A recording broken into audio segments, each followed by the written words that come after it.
I convinced 3 of the biggest YouTube Shorts creators to tell me exactly how much money they make. You've made 100K in a month posting YouTube Shorts. Yeah, that was my best month, yeah. I also got them to leak the best strategies they use to generate thousands of dollars a month. And by the end of this video, you'll have a foolproof blueprint that you'll be able to use to make thousands of dollars with YouTube Shorts. First, I'm gonna leak some of my own channels just so you understand how crazy some of these numbers are. In 2022, I started Slam Dunk, which is one of the most successful YouTube Shorts channels I've ever ran. We grew it to over 1 million subscribers in 6 months, getting tens of millions of views a day on an average video. And at our peak, we made just $6,000 in a month. Now that might sound decent, but for how many views we actually got, that is a fraction of what an average YouTube Shorts channel makes now. The difference is that we started 3 years ago when YouTube Shorts barely made any money. But in 2025, you can make way more for way less views. Take my channel Varusi, for example, that I started as a side project for another one of my YouTube videos. This channel averaged a couple million views a day, which compared to Slam Dunk was nothing. But in the first week and a half of launching it, we made over $3,000.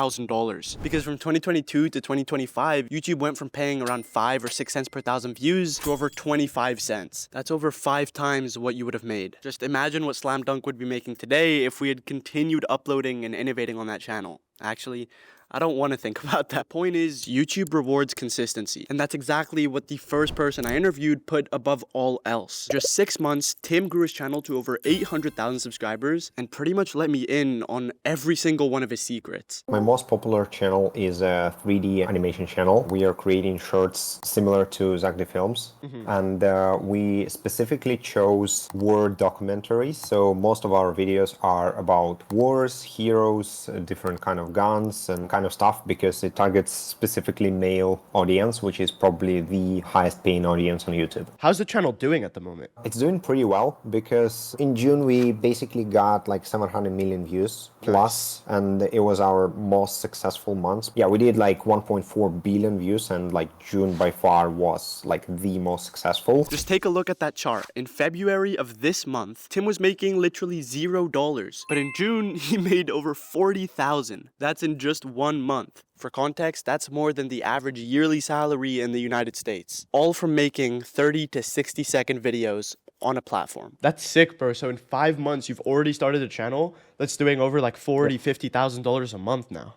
Yeah. Tim even showed me that in just 1 day, he made over 3 grand. But his entire operation is calculated because he makes videos on war, guns, and the military, which might seem super random at first, but is for a very specific reason. So how do you think your audience or demographic has affected your RPM? Do you target certain people, or how do you kind of think of this as a whole for your channel? It's one of the biggest reasons why I so consistently post about the Vietnam War, the US soldiers specifically, because I figured the more you talk about a specific audience, like the more people like that you attract. So we had a couple of videos about like African soldiers, and the RPM was honestly trash on those videos, and that's why we kind of stopped doing that. Our best videos are probably reaching like 0.3 RPM if those videos are targeting the US audience specifically. RPM on YouTube is actually decided by a bunch of different things, but it pretty much boils down to 2 main ones: watch time and demographic. Watch time is pretty simple. The longer people watch your videos for, the more YouTube pays you for it. That's why if you go out there and make a 2-hour documentary, you are going to get paid significantly more than a 60-second short. But demographic is slightly more nuanced. Put simply, on average, people in the USA have more money than people in India.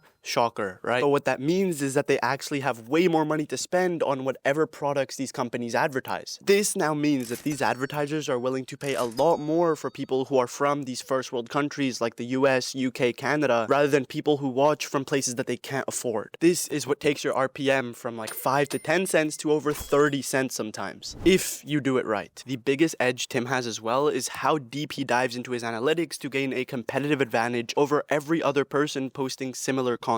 And what I also found is that talking about Germans increase our RPM a lot. So really? Yeah, now we're specifically choosing stories from the Vietnam War, as I said, and we talk about the Nazis and Germans during the Second World War. These videos on average get way better RPMs than videos about any other wars and conflicts. This is the difference between having a small side hustle channel and a 1 million subscriber money printer. He sees what he does as a business, and that's why he makes so much money. Creating viral content is one thing, but creating viral content consistently is another thing. And I really consider it as a business. So you have to figure out what works and kind of see the viral patterns. And you have to repeat your best videos again and again and again until they kind of stop working. I'm trying to build it as consistent as possible. So I don't really like the ups of YouTube and I don't really like the downs of YouTube. So I'm just trying to run it as consistent as possible. If it's 2K a day, like then give me my 2K a day consistently, like 30 days a month. That's it. That's all I want. I actually noticed this myself on another channel I ran called Simply How. When I was giving this my full attention, uploading daily, building teams, and putting all of my focus, the channel was printing, making over $600 a day at its peak. But as I started to get busy with other projects, quite frankly, it just died. But if someone like Tim was running that to this day,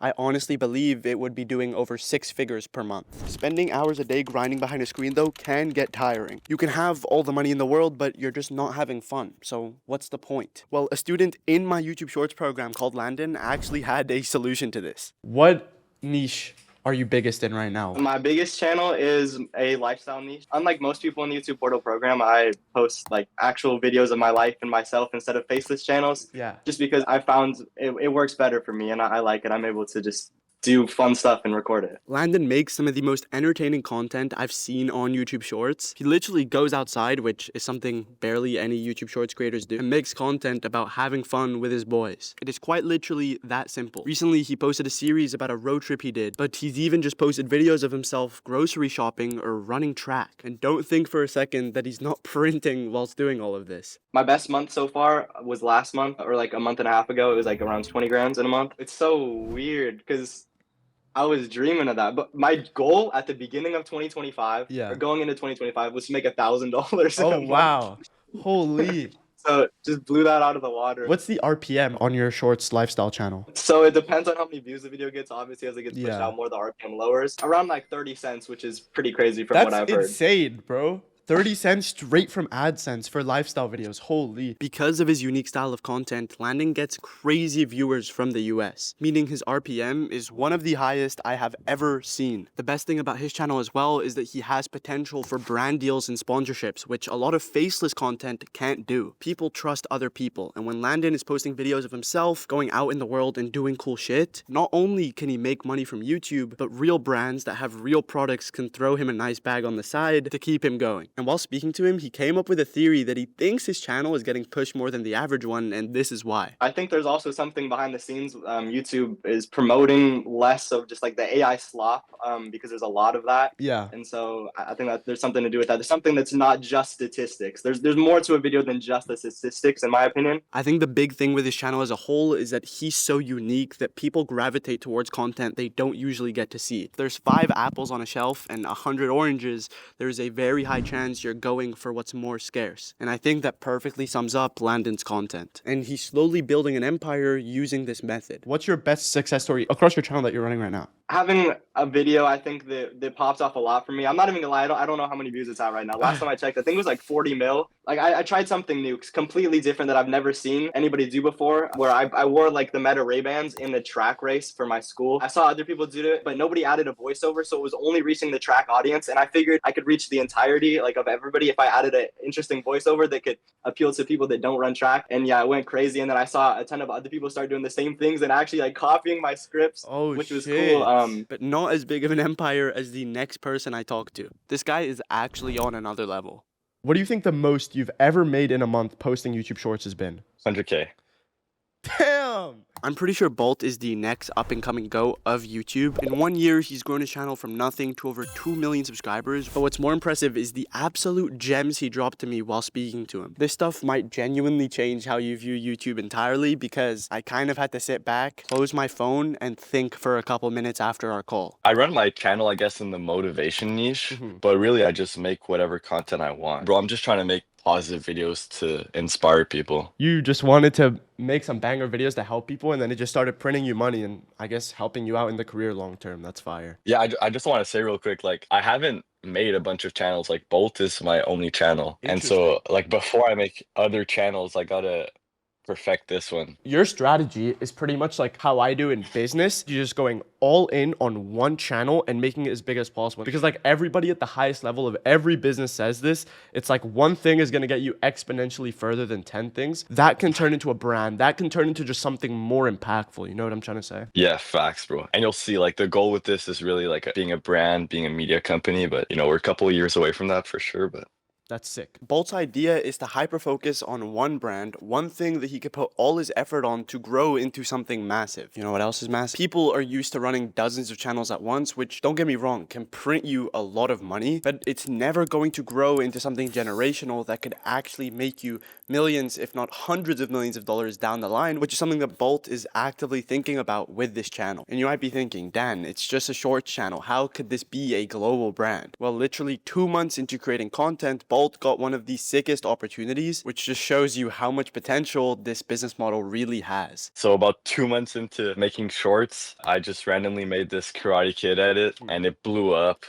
20 million views. And then over a year later, I get an email one day and it's from like Sony.